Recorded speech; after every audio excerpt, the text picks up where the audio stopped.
we have been reflecting on a fascinating problem. It starts with what we call surface irritations. Physical things hit our senses. Light strikes our eyes, sound waves hit our ears. And somehow, through language, this generates our knowledge of the world. We are taught to associate words with other words. We associate words with physical stimulations. Eventually, there emerges something we recognize as talk of things. We cannot distinguish this talk from the truth about the world. The talk that comes out of us is voluminous.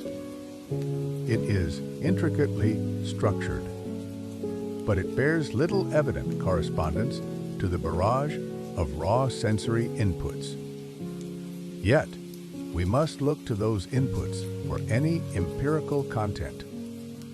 In this chapter, we consider a big question. How much of language can be made sense of purely by its stimulus conditions? And what scope does this leave for our own conceptual schemes? Let's picture this scope for variation. Imagine two men. They could be just alike in all their verbal dispositions. They react to all sensory stimulations in the exact same way. Yet, the meanings or ideas they express could diverge radically. Even with identical utterances, their internal meanings might differ. Now, some might say this is meaningless. They might protest that a difference in meaning that doesn't show up in behavior is not a difference at all. But we can make sense of this. Imagine that sentences can be mapped onto themselves in strange ways. The speaker's behavior remains unchanged. Yet, the sentences diverge drastically from their correlates. This leads to a startling conclusion.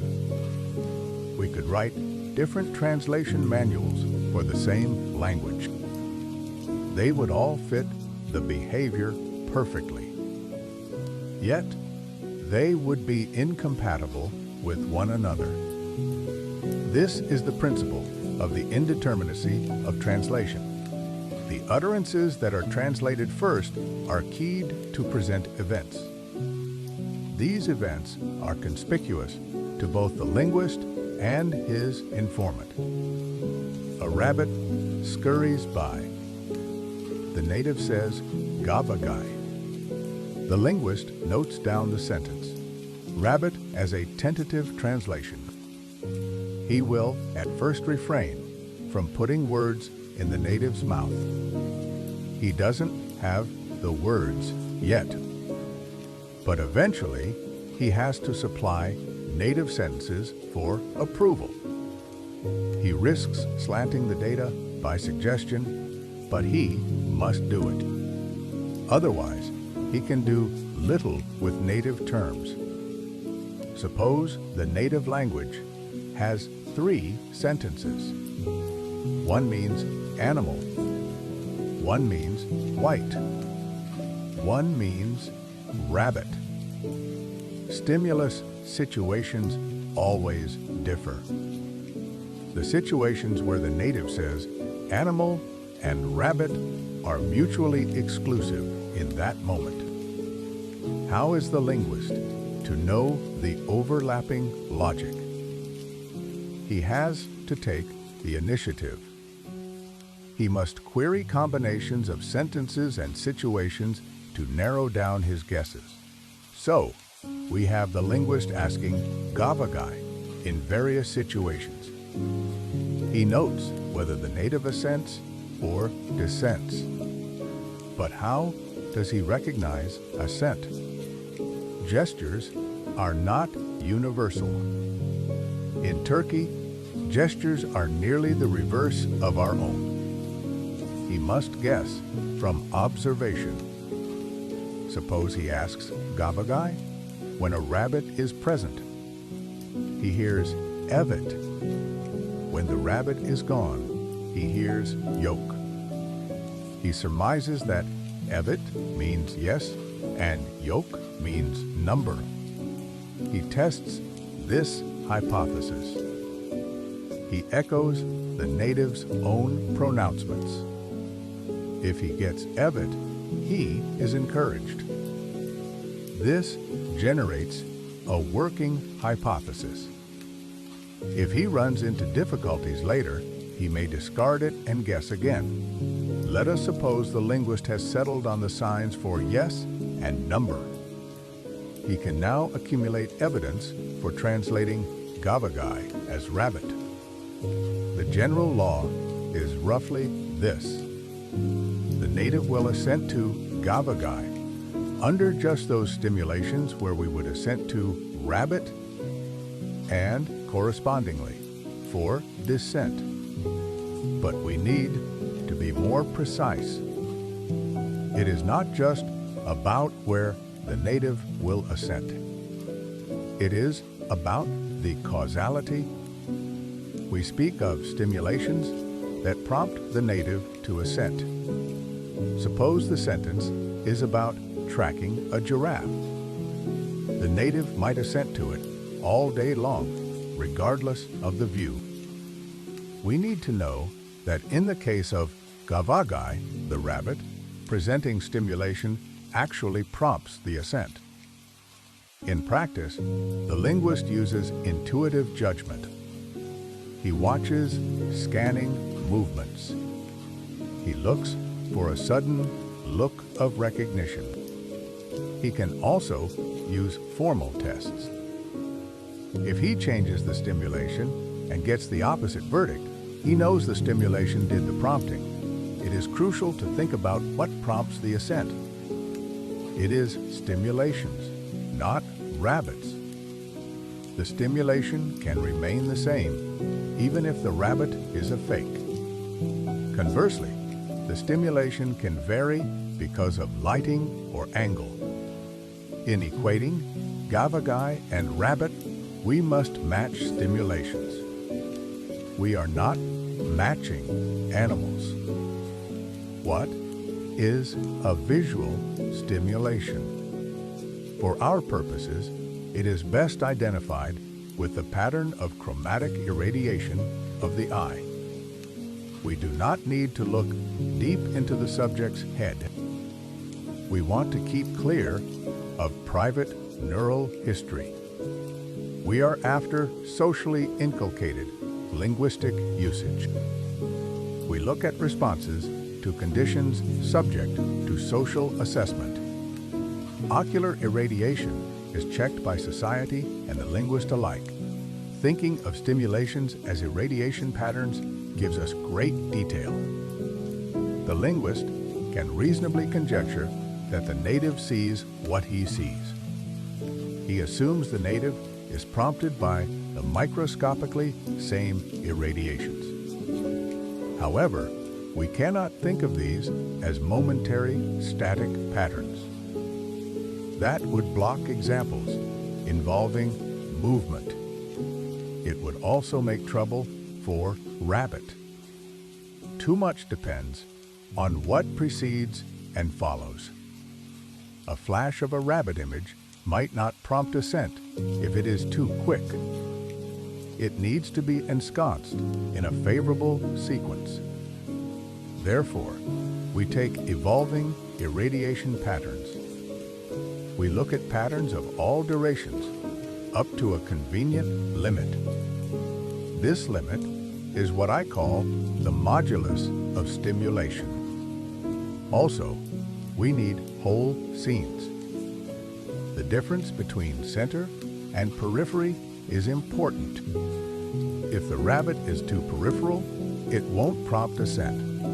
Now we have the makings of a crude concept of empirical meaning. Meaning is what a sentence shares with its translation. At this stage, translation turns solely on correlations with non-verbal stimulation. Let us give this a technical name. We define the affirmative stimulus, meaning of a sentence. This is the class of all stimulations that would prompt the speaker's assent. More explicitly, imagine a stimulation. If the speaker were given this stimulation and asked the question, he would assent. We can define negative stimulus, meaning similarly for dissent. The stimulus meaning is the ordered pair of the two. So, the equating of gavagai and rabbit is stated thus. They have the same stimulus, meaning. This meaning is specific to a speaker at a date. It also varies with the modulus, the length of stimulation we count. Of course, we must include other senses, not just vision. Affirmative and negative stimulus meanings are mutually exclusive. You cannot assent and dissent at the same time. However, they do not determine each other. Many stimulations belong to neither. You might just stand there and say nothing. Therefore, comparing whole stimulus meanings is a better basis for translation. Notice the use of the word would. This defines a disposition. It is like saying salt is soluble. It means it would dissolve if put in water. The disposition is a structural condition. It is like an allergy. We guess at it from observed uniformities. The stimulus, meaning sums up the disposition to assent or dissent. The stimulation activates the disposition. It does not instill it. We must treat stimulation as a universal form. We are not saying two like events occurred. We say the same stimulation recurred. This is implied when we talk of sameness of meaning for two speakers. If we treated stimulations as unique events, we would be in trouble. We would be talking about events that largely never happen. To define the class of stimulations that would prompt assent, we must construe them as universals. This notion partially resolves a predicament. We know sentences depend on other sentences. Can we talk of the meaning of a single sentence? Stimulus, meaning, isolates the net empirical import of a single sentence. It does this without ignoring the containing theory. It is a device for exploring the fabric of language, one sentence at a time. Finally, let's note the connection to Carnap's empirical semantics. He suggests exploring meaning by asking a subject about imaginary circumstances. This preserves contrasts between terms like goblin and unicorn. Stimulus, meaning, has the same virtue. There are patterns that would prompt assent to unicorn, but not to goblin. But there is a contrast. Carnap relies on descriptions of imaginary worlds.